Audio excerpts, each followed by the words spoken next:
గౌరవ బాసర మండల ఓటర్ మహాశయులందరికీ విజ్ఞప్తి చేస్తున్నా. నేను బాసర గ్రామ సర్పంచ్ అభ్యర్థిగా ఈసారి బీసీ బిడ్డగా నేను మీ ముందుకు రాబోతున్నా. దయచేసి నన్ను గెలిపించండి. ఎన్నోసార్లు ఎన్నో రాజకీయ పార్టీల పాలన మీరు చూసిండ్రు. ఈసారి ఒక యువకుడిగా నేను ఎలాంటి నా వెనక ఆస్తులు అంతస్తులు ఎలాంటి ప్రోద్బలం లేకున్నా కానీ నేను మీ ముందుకు వస్తున్నా.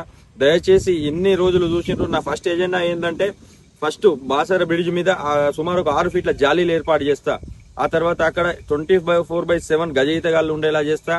ఆలయం నుండి బాసర బ్రిడ్జ్ నుండి ఆలయం వరకు ప్రధాన స్ట్రీట్స్ వెంట మైక్ సిస్టమ్ ఏర్పాటు చేస్తా. ఏదైతే పొద్దున మధ్యాహ్నం సాయంత్రం ఆరతి అవుతుందో అమ్మవారి ఆరతి వినిపించే విధంగా చేస్తా. ముస్లిం సోదరుల కోసం ప్రతి సంవత్సరం రంజాన్ పండుగ వాళ్ళు దైవంగా భావించే రంజాన్ పండుగ నాడు మన గ్రామ పంచాయతీ వద్దనే వాళ్ళందరికీ అంటే కుల పెద్దలు ఉంటారు, వాళ్ళకి సన్మానం చేపిస్తా. ఇంకో విషయం మనకు మార్నింగ్ మన దృష్టికి వచ్చింది ఏంటంటే దళితులకు ఇప్పటి వరకు ఉప సర్పంచ్ పదవి ఇవ్వలేదని చెప్తున్నారు వాళ్ళు, దళిత సోదరులు చెప్పారు. అయితే నేను ఒకవేళ గెలిస్తే వాళ్లకు నామినేటెడ్ పదవులు ఉంటాయి కొన్ని. ఆ నామినేటెడ్ పదవుల్లో ముస్లింలను భర్తీ చేసి ఉప సర్పంచ్ పదవి మాత్రం దళితులకు ఇస్తా. నేను మాటిస్తున్నా. బాసర ఆలయంలో సుమారు అంటే నాకు ఊహ తెలిసినప్పటి నుండి ఎన్ఎంఆర్లు పనిచేస్తున్నారు. బాసరకు చెందిన సుమారు ఒక 90 మంది ఎన్ఎంఆర్లు పనిచేస్తున్నారు. వాళ్ళకి ఇప్పటి వరకు ప్రొక్యూర్మెంట్ అంటే వాళ్ళకు రెగ్యులరైజేషన్ చేయలేదు ప్రభుత్వం. వాళ్ళు కోర్టుకు కూడా వెళ్ళిండ్రు. ఎందరో మంది నాయకులకు మంత్రులకు కూడా కలిసిండ్రు, కానీ అది ఎక్కడ వేసిన గొంగడి అక్కడే ఉన్నది. నేను గెలిచిన 2 నెలల లోపు ఏదో ఒక ప్రక్షాళన చేస్తా. ఎన్ఎంఆర్లకు పూర్తి బాధ్యతలు నిర్వర్తించే విధంగా ప్రభుత్వ ఉద్యోగులుగా గుర్తించే విధంగా నేను ఆ పనులు చేపడతాను కూడా నేను ఈ సందర్భంగా చెప్తున్నా. నేను ఒకవేళ మీ అందరి ఆశీర్వాదంతో గెలిస్తే ప్రతి ఒక్క వార్డులో 14 వార్డులు ఉంటాయి. ప్రతి వార్డులో మెయిన్ పాయింట్ దగ్గర ఒక సజెషన్ బాక్స్ ఏర్పాటు చేస్తా.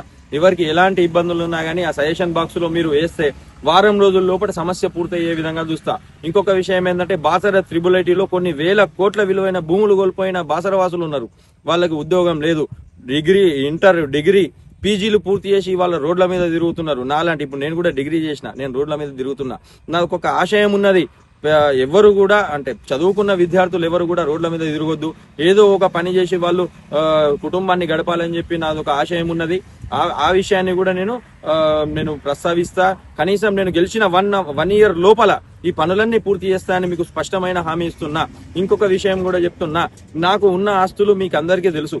నా ఆస్తుల్లో ఏ కొంచెం ఆస్తి పెరిగినా నేను గ్రామ పంచాయతీ సబ్మిట్ చేస్తా. గ్రామ పంచాయతీ వాళ్ళు అధికారులు జిల్లా గౌరవ కలెక్టర్ గారు ప్రజలకు పంచొచ్చు. నేను ఒక్క మోటార్ సైకిల్ కొన్నా కూడా మోటార్ సైకిల్ జప్తు చేసి అధికారం మీకు ఇస్తున్నా.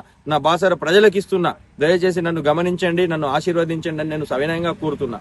పుత్రులు ఉన్నారో మనము ఇది నిజంగా గర్వించదగ్గ విషయము. నేను ఇన్ని రోజులు అంటే సుమారు హైదరాబాద్ చెందిన ఒక 5గురు చనిపోయినారు. అప్పటి నుండి గంగాపుత్రుల బోటింగ్ బంద్ ఉన్నది. వాళ్ళ జీవనాధారం మొత్తం గంగాపుత్రులు ఏదైతే గూండ్ల కులస్తులు ఉన్నారో వాళ్ళ బోటింగ్ వ్యవస్థ వాళ్ళది. బోటింగ్ నడిస్తేనే వాళ్ళ ఇంట్లో సాయంత్రం తినడానికి తిండి దొరుకుతుంది. అలాంటి వ్యక్తుల బోటింగ్ వ్యవస్థ కొన్ని అనివార్య కారణాల వల్ల అధికారులు బంద్ చేయించారు. నేను మేనిఫెస్టో పెట్టిన తెల్లారే అధికారులు సబ్ కలెక్టర్ గారు కానీ రెవెన్యూ వాళ్ళు కానీ ఫిషరీస్ డిపార్ట్మెంట్ వాళ్ళు కానీ వెంటనే వాళ్ళందరినీ పిలిచి బాసర టెంపుల్లో మీటింగ్ పెట్టిండ్రు. అయినా వాళ్లకు మనశ్శాంతి లేదు. అంటే వాళ్ళకు క్లియారిటీ ఇస్తలేరు.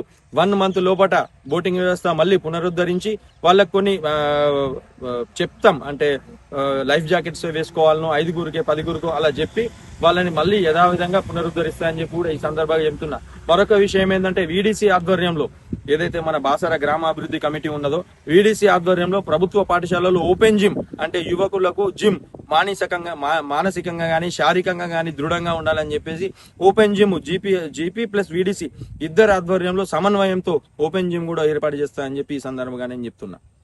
అయితే మనకు పోస్ట్ ఆఫీసు అద్దె భవనంలో నడుస్తున్నది. అద్దె భవనంలో ఇరుకైన గదుల్లో ఉంది. పోస్ట్ ఆఫీసులో వృద్ధులు, వితంతువులు, వికలాంగులు గంటల తరబడి కొందరైతే 2 రోజులు చుట్టూ తిరుగుతున్నారు. అలాంటి వ్యవస్థను మనం బంద్ చేపిద్దాం.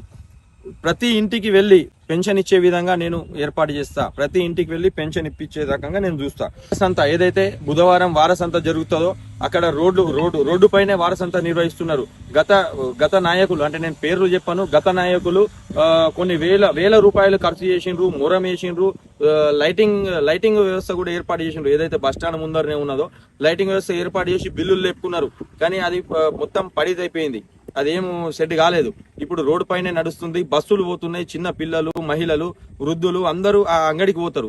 ఆ అంగడి కోసం ఏదైతే సమీకృత వారసంత ఏర్పాటు చేస్తా.